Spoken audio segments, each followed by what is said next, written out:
Well, I think this is extraordinary, the story, Field. It's like James Bond on steroids, where you have lesbian pedophiles grouping together with modern military communication systems to take down unsuspecting, unwitting, or perhaps just gullible and naive heterosexuals. But the idea of Anna Chapman hunting down Valerie Jarrett in the White House or Hillary Clinton in order to get the keys to the Federal Bridge is just so entertaining, because the person or organization within the FBI that would be monitoring terrorist threat was controlled by your sister Christine Marcy.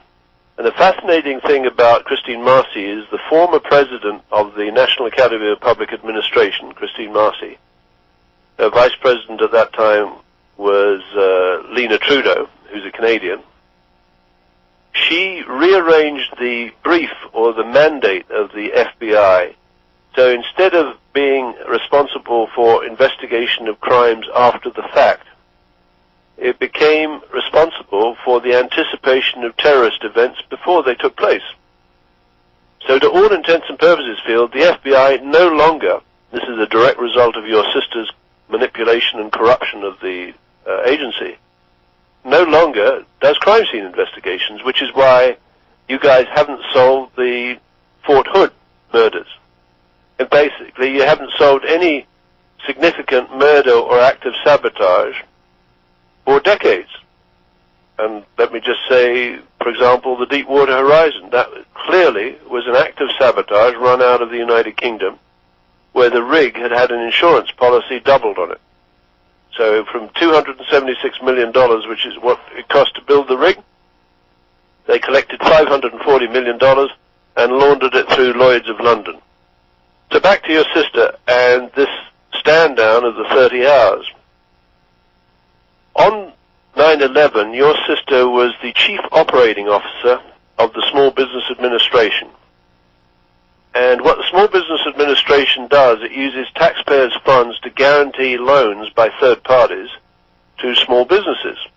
And if you Google, you don't have to take my word for it, lesbian small businesses, Arab American small businesses, Asian American small businesses, black American or African American small businesses, Jewish American, and the bisexual, gay, and transgendered community, you'll find that anyone but a white heterosexual male need apply. So your sister had control of or custody of a taxpayer-guaranteed loan portfolio of approximately $60 billion to a hybrid organization, you might use the term rainbow coalition, of anyone but white heterosexuals, and especially focused on the same-sex community. Now that's a lot of money to participate in an exercise like Global Guardian. Because on 911, what I would suggest is that RAF Northolt and Timothy Garden passed the MOD's root key authority over to various groups inside the United States, which allowed, for example, lesbian-owned small companies to club together with their fellow sexually orientated traitors, and the African American and the Asian American and the Arab American databases, which incidentally is Al-Qaeda, to attempt to overthrow the government of the United States, and they nearly succeeded. Back to NetJets. So when the Bin Laden group was allowed to set up a service maintenance and modification operation at RAF Northolt for NetJets Middle East, in collaboration with NetJets Europe, those aircraft would have been modified to participate in that 30-hour stand-down slot, that opportunity to overthrow the government of the United States. And the technology that would have been used to configure the swarm of bizjets associated with NetJets would have been the same technology used by Warren Buffett, which accounts for his location on 911. And you'll have to explain here, Field, he was at Offutt Air Force Base which I believe is the home of Stratcom, and that's kind of important, isn't it? Yeah, historically it's extremely important, but let's be really accurate. Offutt Air Force Base is in Bellevue, Bellevue, Bellevue, Nebraska. It's just outside of Omaha. It's to the south, as I recall. I've been there many times. Something that nobody knows about or cares about is there's an O'Malley Hall there, which is named after Jerome O'Malley, who was a four-star general who got killed in an incident roughly in 1983. I'm sure Mensa Max will correct me if I'm off, but I think in 1983 in Pennsylvania, Wilkes-Barre, he drove off the runway in a T-39 Sabreliner that he was foolishly flying with his wife on board, and they were both killed. Now, is it kind of me to say he was foolishly flying it? Yes, it is. Because he's a four-star general, he could have had some first lieutenant or captain that would be much younger and much less distracted flying the aircraft. So it opens the door in my mind that Jerome S. O'Malley, who, by the way, was a good friend of my father's and who I met, and he was a real fighter pilot in the Air Force. He was the first guy to fly an operational mission in SR-71.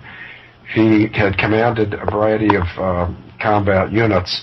He was the TAC commander when he died, and it's entirely possible that his death was not entirely an accident because he was a loyal patriot American in a position of extreme tactical significance. He was the commander of the Tactical Air Command.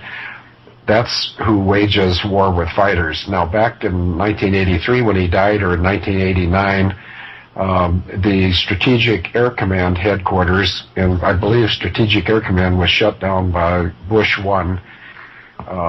But anyway, we used to have a Strategic Air Command that had things like B-52s, B-47s, B-1s, B-2s, KC-135s, a whole series of C-135 variants, and they were all commanded out of a underground bunker, if you will, an extremely well outfitted underground facility on Offutt Air Force Base.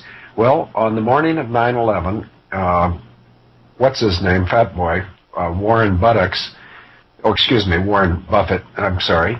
Warren Buttocks had a bunch of Goldman Sachs bankers in the SAC command post, and they were going to do a little electronic voyeurism, because on all those screens where technicians for years watched the world airspace for the movement. Thank you very much, whoever, that's Mensa.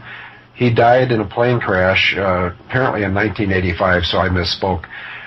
He had a brilliant career. Let's suffice to say that. In fact, Warren Buffett's had a brilliant career, too, sitting right there at the corner of treason and pedophilia.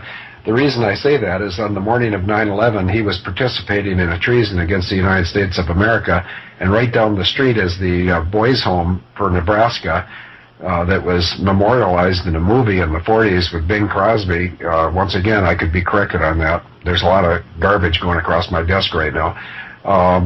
The pedophilia issue with Boys Town in Nebraska is the fact that in 1989, and by the way, this is in Chapter 19, in 1989, it was exposed during the Reagan-Bush 1 years that there was a pipeline for little boys that started in Nebraska and ended up at the White House. So, you know, we really are knee-deep and eyeball-deep into a great big can of worms, and you know what? We're going to grab those worms and go fishing. And we're going to catch some big whoppers. Eric Holder is a peon compared to our quarry, and we believe we will get our quarry. David, am I overspeaking, or am I overly optimistic? No, I think they're on the run field, and incidentally, it's interesting you should say that Buffett was assembled with a bunch of senior Goldman Sachs people, because a guy called Santulli, he's ex-Goldman Sachs, and he introduced the fractional ownership scheme for NetJets. So what I see coming down here is that Baron Timothy Garden, late, he's dead, he structured a whole bunch of people, some witting and some unwitting, on the red team side, headed up by one guy, or at least one guy's photograph, on that briefing document, 1st and 2nd of June 2001, and the Global Guardian of 10/11/2001, which is Osama bin Laden. So it was what you might describe as a limited hangout. Yes, Osama bin Laden is a son of the bin Laden group. He's the son of the father. I think he's got about 40 siblings. Characteristically, it's these kinds of relationships. It's somewhat similar, I guess, to the Mormons.